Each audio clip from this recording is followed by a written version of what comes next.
Bismillah ar-Rahman ar-Rahim, as-salatu was-salam ala Rasulil Kareem, assalamu alaikum, and welcome to Takaful online course. And today's topic is a continuation of the term used in Takaful. And we are at the term 18, which is related to medical and health. Medical and health in Takaful. It's a contract that provides a specified medical treatment, benefit such as, for example, a cost. So it is a kind of a policy provided to the contributors or to a specific policy holder. But this kind of coverage is related to medical or health, which is related normally to the cost of hospitalization, Takaful surgical and physician consultation fee, against, of course, the risk of the participants being diagnosed with a certain illness or suffering injuries as a result of an accident. So he may have an accident, he will encounter accidents, damage, resulted kind of medical treatment. So we will be covering this kind of cost. It could be hospitalizations, for example, accident, they will go to the hospital, or any kind of an accident result coverage related to what's so-called medical and health. The other one is the mortality table.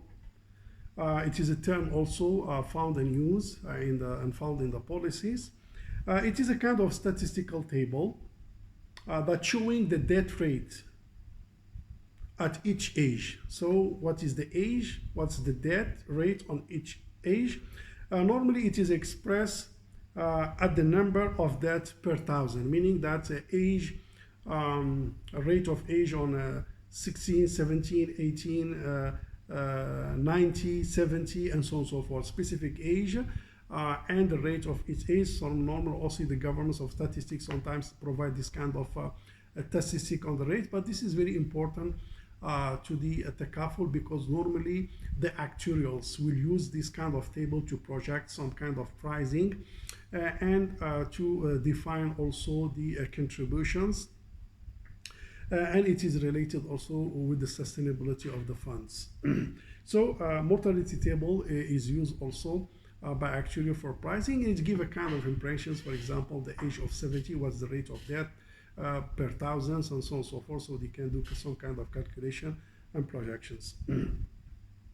The term number 18 is mudaraba. Mudaraba trust or mudaraba profit sharing, which is a kind of contract. Basically, it is a partnership. Mudaraba is coming from the ad-darb, which is a traveling, and normally the mudaraba is mostly traditionally related with the business traveling. It's a kind of a contract on profit between the capital provider and the mudarib, whereby the capital provider puts some money for the mudarib, who will be the fund manager, who will be the entrepreneur, who will be the businessman who will run the business for the interests of the capital provider. So the capital provider will contribute money, and the mudarib will contribute work, meaning he will come with the expertise, will come with his knowledge of business. Then they will team up. Capital and experience will team up to form a joint ventures or mudaraba, whereby the contract will be on the profit, which means in case of profit generated, will be shared between the capital provider and the mudarib based on the ratio that has been agreed upon. And in case of losses, of course, it should be 100% borne by the capital provider, unless there is a kind of misconduct, breach of the terms and the conditions by the mudarib. Then at that particular case and scenario, he will be liable to compensate the capital. So this is the mudaraba. And mudaraba is used in banking, and it's used also in Takaful, especially in the investment side. In the investment side will be the mudaraba is used, whereby the Takaful operator will invest the money based on mudaraba, meaning that the Takaful operator will be act as a mudarib as well in some of the stages and the structures of the Takaful.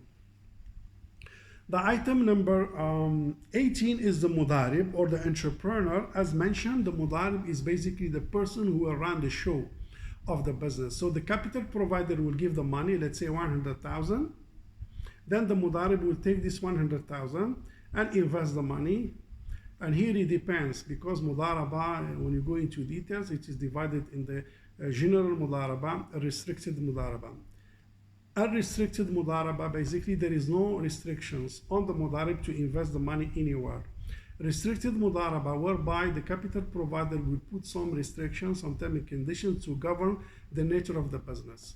So the mudarib, who is the fund manager, who is the entrepreneur, who is the CEO who manage the business, sometimes based on the mandate of the capital provider, and again same rules, in case of profit they will be shared between them according to the ratio, and if in case of losses it will be 100% borne by the capital provider, unless there is a misconduct, negligence, or violations of the term and the conditions agreed upon. The term number 20 is the muqasa. Muqasa is a kind of debt settlement by contract transaction. So basically, normally the muqasa, there is a Sharia IOF standard on the muqasa, whereby it should be a kind of debt relationship between A and B, whereby A is debtor to B, B is debtor to A. So there is a kind of existence of debt from both sides. So what they will do a kind of muqasa, whereby they will set off this kind of obligations, which is the debt. So instead of paying me or paying you, so what we do the muqasa, we do the set offer in the liability, whereby the debt will be reduced or permanently cancelled. It depends on the amount of the debt. And we call it also in a banking system clearance room. The clearance room basically, or room clearance, so basically is a kind of mechanism of muqasa and debt settlements that normally the central banks, you do it to settle different liability among different parties.